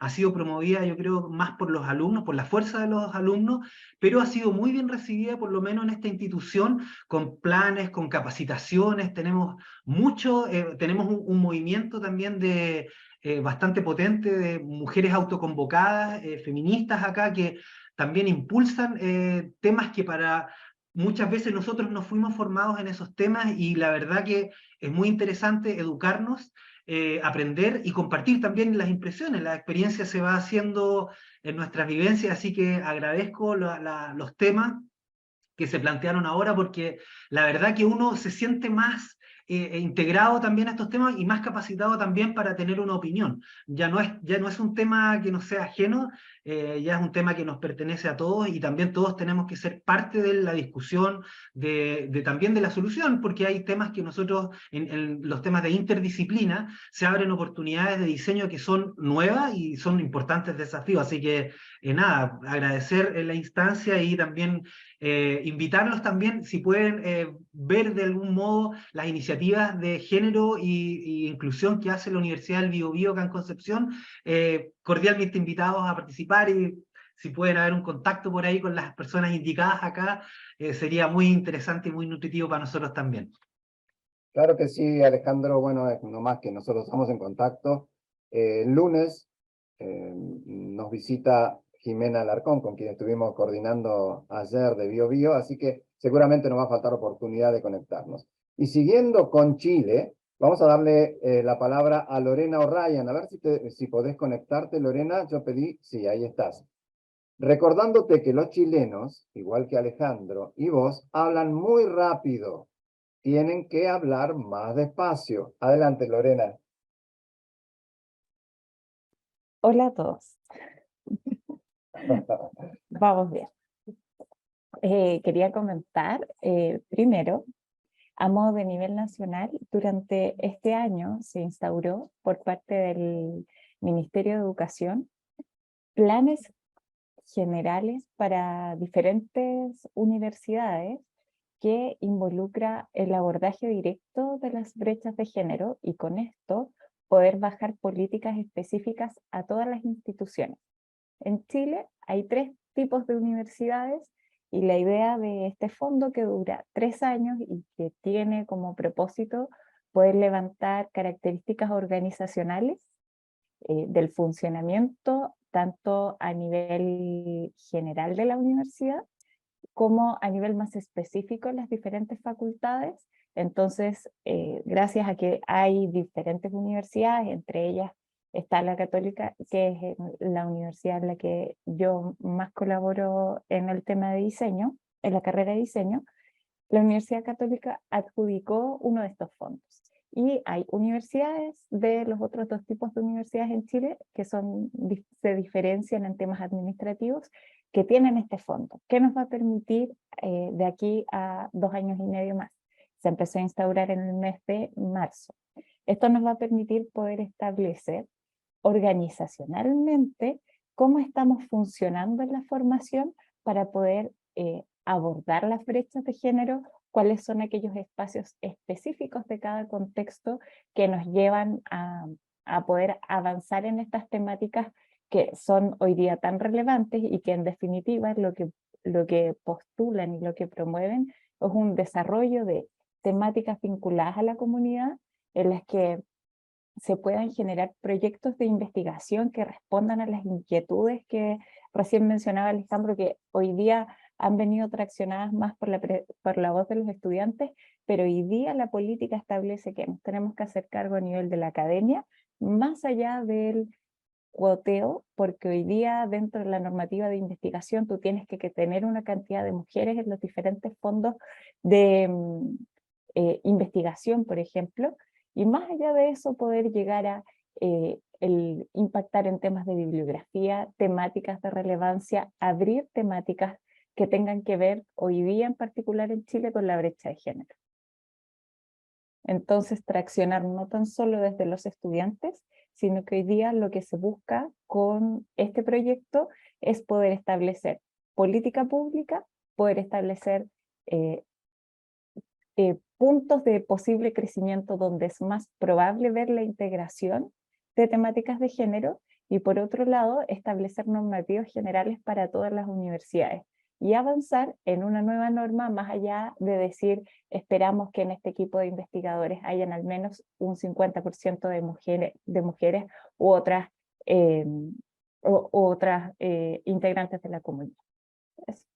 Gracias, Lorena. De paso, ya que tocaste el tema, yo siempre busco pararme en el extremo opuesto. Esta vez es muy difícil, ¿no? Porque decir que no pienso deconstruirme sería mis últimas palabras en la universidad y en la comunidad científica.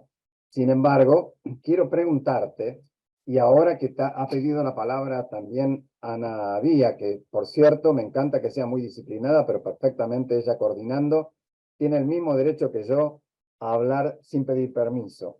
Pero le voy a preguntar algo tipo bomba. Me gustan las bombas a mí.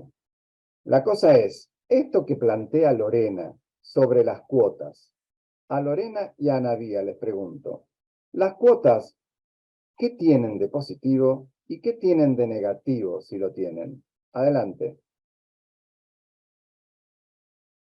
Era justo eso que quería decir también a Lorena, porque acá en Brasil tenemos las cuotas, pero que también las tenemos cuanto no solo a cuestiones de género, también cuanto a los negros, cuanto a los indígenas, cuanto a todas las personas. Es algo muy difícil. Lo creo que acá estamos tratando, lo creo de una manera muy positiva acerca de lenguaje, ¿sí? Lenguaje en diseño. Entonces, que es como están tratando de género también, de colores, de piel, de todo. Estamos también tratando de lenguaje. Por esto me impresionó mucho el trabajo de nuestro colega que junto personas muy importantes en diseño que tratan desde Foucault, desde análisis de diseño, análisis de discurso, después de lingüística, después de Maldonado, con Sipe, Margolin, todo, y después a Richard Buchanan, ¿sí? Que tratan de lenguaje, de semiótica, de comunicación, por tanto de diseño. Y por tanto, ¿dónde partimos para tratar de cerca de estas cuestiones que lo pienso que son discursos? Entonces, para nosotros, por ejemplo, de Brasil, esto que es muy importante, estamos en contacto con todos estos discursos de Latinoamérica, ¿sí? Para tratar de todas las cuestiones de formas muy distintas, ¿sí? Y también de la cuestión de contestación, ¿sí? De cómo nosotros podemos hacer nuestro discurso en cuanto a diseñadores, que parece que todos los pensadores que fueron mostrados acá son personas que están en cuestión de pensar, de refletir, tanto hace de Foucault, que por cierto no es diseñador, pero que los otros todos sí, pero que estamos contestando algo y por tanto estamos construyendo juntos un discurso latinoamericano de diseño. Esto que es mi mayor interés en esto, ¿sí? Las cuestiones individuales de cómo vamos a tratar el género, las cuestiones de esto, me parece muchísimo importante. Estas ligaciones, por ejemplo, yo provoqué a Guillermo que lo dice acerca de su trabajo en doctorado, ¿sí? Para que puedan hacer un acuerdo, una cuestión conjunta, pero lo que me parece importante es que construyamos juntos un discurso de contestación latinoamericana para el diseño, ¿sí? Para la comunicación y por cierto la arquitectura también, pero que yo soy diseñadora y entonces por esto lo pego el diseño por cuenta, ¿sí? Gracias, Anabía. Lorena, no sé si quieres agregar algo y también Sí. está levantando la mano Toa. Adelante, Lorena. Roberto, me voy a hacer responsable de la pregunta que nos hiciste. Las cuotas no son lo mejor, pero hoy día lo que nos muestra la evidencia es que la ley de cuotas nos permite traccionar y poner en espacios en donde de manera natural, por la cultura en la que estamos, las mujeres no vamos a estar. Lo que nos dice la evidencia es que aún teniendo un buen currículum, aún teniendo el mismo currículum que un hombre, una mujer, por ejemplo, no va a tener la jefatura. Lo más probable es que se opte por el hombre. Hoy día en Chile, efectivamente existe la ley de cuotas, lamentablemente hay una ley de inclusión que incluso beneficia tributariamente a las empresas y organizaciones por contratación a través de la ley de inclusión, y aún así esas vacantes no se llenan, ¿sí? Ahora, no es lo mejor, no es lo más óptimo, pero sí es una estrategia de traccionar el cambio, y esto es un cambio cultural. ¿Qué tan de acuerdo, qué tan cómodo nos resulta? No, yo quiero que quisiera que me pudieran ver como persona y no tener que incluirme porque hay una cuota y estar obligados porque hay una cuota, pero ahora tenemos que ver en el tiempo, y esto es algo que tenemos que probar, en el tiempo si es que nosotros sacamos la cuota, cómo nos va. Y eso se está desarrollando hoy día, estudios de poder ir viendo cómo nos vamos acomodando. Ahora el tema de las cuotas es algo reciente, pero tomo tu postura, Roberto, porque creo que es sumamente importante hacernos esa pregunta para ver qué tanto avanzamos y preguntarnos si no estuviera en cuotas, si no hubiese esta ley de cuotas, esta persona, esta mujer, podría estar aquí, sí o no. Excelente, Lorena, muchas gracias. De todos modos, lo mío no era una postura, sino una pregunta justamente para dar pie a lo que decís. Toa, te escuchamos. Bueno, un poco para hacer o conversar la situación en Ecuador, a pesar de que no soy la experta en temas de género, no, esa no es mi especialidad, pero en vista de que creo que soy la única representante de Ecuador, no quiero que quede de lado este país. Creo yo que en Ecuador sí estamos como unos pasos atrás en los temas de género que los otros países que obviamente han empezado muchos años atrás y tienen un recorrido mayor.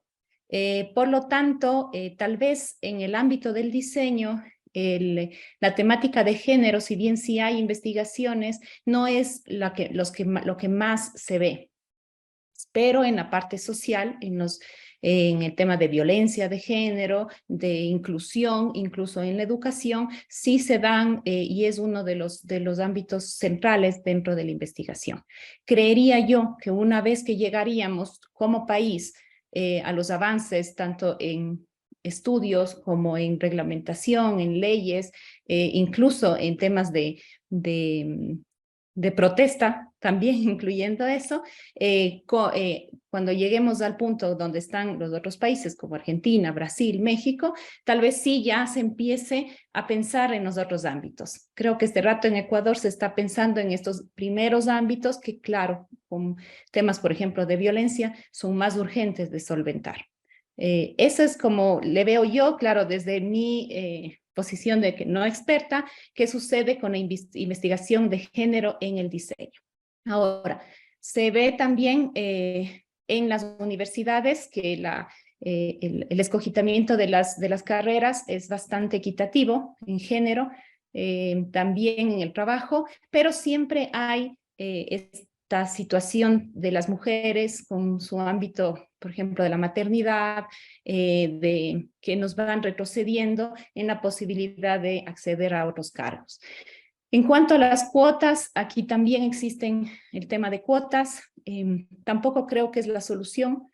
Muchas veces se colocan a mujeres solo por ser mujeres, no necesariamente por su conocimiento o su valía intelectual, digamos, o profesional, pero sí ha permitido romper esquemas en el sentido de que ha permitido que ya no sea extraño que exista una mujer. Ha permitido también, como hablábamos también en el tema del lenguaje, que ya no sea extraño decir presidenta o directora o vicerrectora. Y por lo tanto, después, con el tiempo, se va normalizando la presencia de la mujer y esperemos ya no se requiera las cuotas. Pero creo que es una estrategia que implica también, como decían, un cambio cultural que permite que ya se vea como algo normal. Eso por ese lado. Gracias, Toa. Ya que estás, antes de darle la palabra nuevamente a Navia, te pregunto cómo funciona y si funciona, si existe. Sí, en el sí, caso de en Brasil sí existen las cuotas, pero mi cuestión, que se acerca un poco de la cuestión de género también, es cómo se mantienen, ¿sí? Porque, por ejemplo, hablamos de las mujeres, del feminismo, de todo eso, ¿sí? Y de las cuestiones de género, pero ¿cómo se mantienen? Los alumnos, por ejemplo, acá en Brasil, tienen cuotas en nuestra universidad en San Pablo, ¿sí? Pero que son negros y negras que no se mantienen, porque no tienen condiciones desde el origen. Por ejemplo, yo soy una mujer negra, ¿sí? No se mantiene porque no hablan lenguas, no tienen las cuestiones de género definidas y después se cambian de género, no tiene condiciones de se mantener acá, por ejemplo, ¿sí? Entonces, no es tan fácil así de hablar de género, de nosotras mujeres, nosotras feministas. Yo, por ejemplo, soy de 68, ¿sí? Por tanto, soy del tiempo de Brasil de década de 60, ¿sí? Entonces, puedo hablar esto. Entonces, no es muy fácil también, como dice Lorena, también como dice Toa, nosotros... doctoras, presidentas, rectoras, todo. Para mí no fue muy fácil de estar en Palermo, por ejemplo, por ser brasileña y por no ser blanca. No fue muy fácil. Estoy desde el primer encuentro, ¿sí? Entonces, que no es tan fácil de hablar cuando no estás en el lugar. Sí, yo no estoy levantando ninguna bandera de decir yo soy mujer negra, no, porque yo tengo mis valores y yo trabajo para esto, sí, pero no es tan fácil, sobre todo también en diseño, sobre todo también como educadora, sobre todo también en un otro espacio, sí.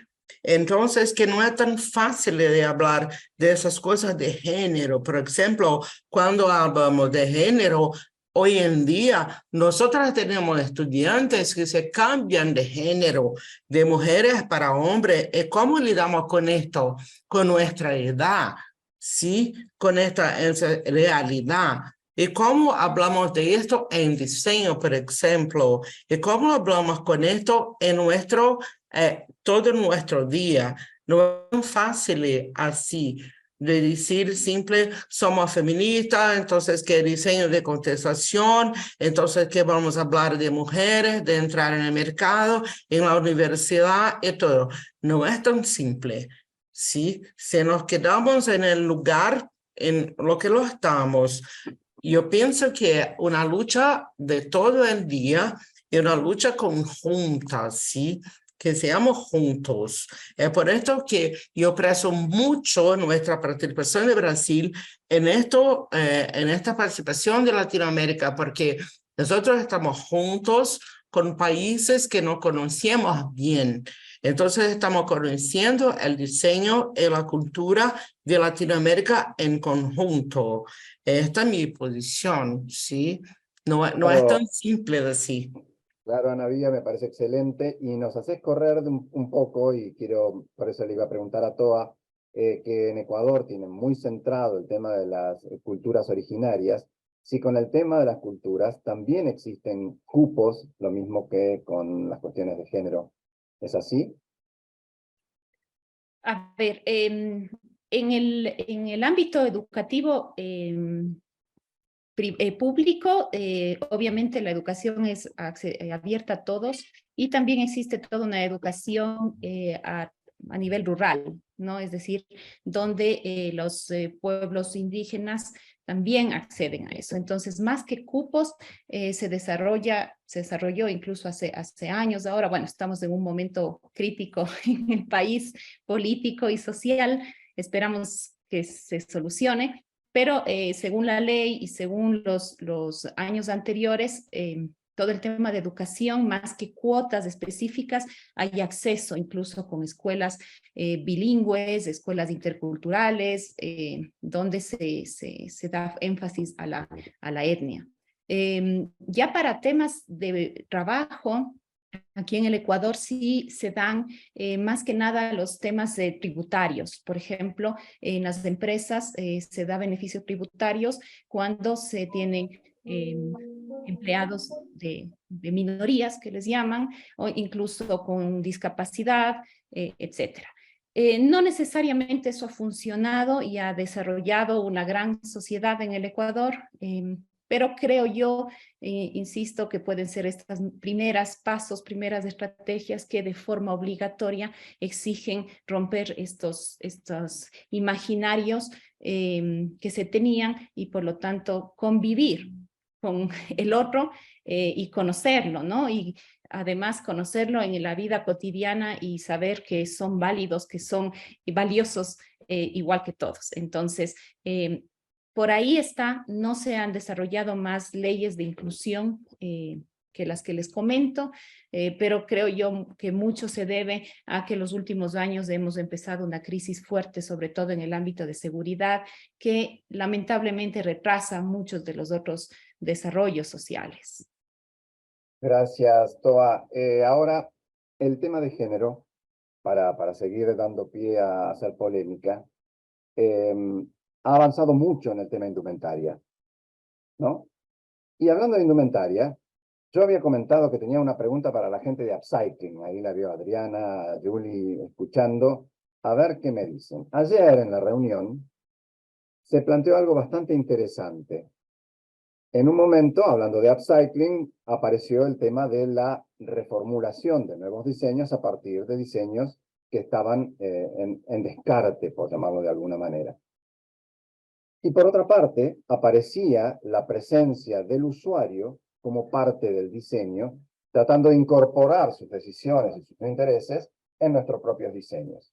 Pero alguien deslizó, no recuerdo quién, tampoco me importa decirlo porque no se trata de encontrar culpables, sino de reflexionar juntos, que uno de los problemas del upcycling era que los usuarios no aceptaban los trabajos producidos con mucho interés. Entonces digo, ¿no hay una contradicción ahí entre el interés por el usuario y de golpe la crítica al usuario cuando no está de acuerdo con el diseñador que propone cosas que supuestamente debían importarle al usuario?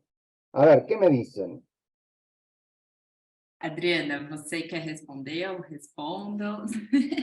Pode fazer seus comentários, que acho que você tem mais o trabalho com o upcycling, né? Sim. O que a gente percebe, né, são muitos comentários, né? Eu acho que existe a questão financeira que acaba interferindo, né, nesse momento de, vamos dizer, eu sou uma consumidora e eu quero adquirir produtos de upcycling, que eu sei da importância de seguir uma moda sustentável, mas o que a gente tem, pelo menos atualmente, no mercado brasileiro, exatamente por o processo, muitas vezes, ele ser mais custoso, são peças que elas são mais caras, que elas têm um valor mais alto, né? Então, às vezes, existe esse impedimento financeiro exatamente porque ainda não tem, por exemplo, leis de incentivo para esse tipo de produção mais sustentável na área têxtil, né? A gente tem, por exemplo, em outras áreas, feito a Adriana comentou, no papel, no alumínio, que ajuda a própria indústria a reciclar de uma maneira mais fácil, né? Então, isso a gente já tem uma barreira inicial. Uma outra barreira, efetivamente, é de quem está construindo aquela peça e aprendendo a construir aquela peça, né? Então, o Lucas até comentou dessa relação da autoestima, né? E a gente vê isso no processo de criação e daí no processo colaborativo com essas futuras artesãs, né? No caso das mulheres que elas fazem aulas conosco, que elas participam, que elas aprendem a desmontar uma roupa para criar uma roupa. Muitas vezes, no imaginário delas, elas já estão pensando naquela roupa que ela vem em uma loja, que ela vai ter uma qualidade de uma peça nova, né? Só que, então, é necessário essa desconstrução de que qual é o valor naquela peça, que, então, você está colocando o seu trabalho, aquele acabamento ou aquela escolha de cores, escolhas de materiais, vai ter a ver com a história que a própria aluna está colocando ali. Então, ou, na verdade, o que a gente tenta fazer é criar esse vínculo emocional relacionado ao aprendizado daquela peça, ao invés do foco no produto final. Então, vamos dizer, é uma bolsa ou uma calça que ela espera aquele acabamento de um nível industrial, né? E não de um nível manual, de um nível, muitas vezes, de uma pessoa que está aprendendo a fazer aquela técnica, né? Mas ainda assim existe essa relutância, né? De tipo, nossa, eu fiz a minha primeira peça, mas não ficou o que eu desejaria, o que eu imaginei, né? Então, entender também esses processos de como transformar o aprendizado já em um produto, vamos dizer assim, né? Não só realmente naquele objeto final de upcycling, mas sim o processo para que ela consiga, principalmente, reaplicar isso na casa dela, que é sempre a nossa intenção. Gracias, Julia. Bueno, qué rápido pasa el tiempo cuando uno la pasa bien. Estamos ya sobre el último minuto de esta comisión y quiero decirles que la verdad que para mí fue un placer compartirlo con ustedes. Creo que este tema da para hablar mucho más tiempo. Igual yo tenía previstas un montón de pequeñas preguntas de estas que generan discusión, que a mí me divierte como buen argentino vernos pelear entre nosotros para llegar a un consenso común, para reflexionar, ¿no es cierto? Ese es el criterio. ¿Por qué? Porque en realidad yo creo que los diseñadores y los académicos, y todos lo somos, nos equivocamos cuando queremos ejecutar, cuando queremos resolver. Por eso ponía en cuestión el tema de los cupos.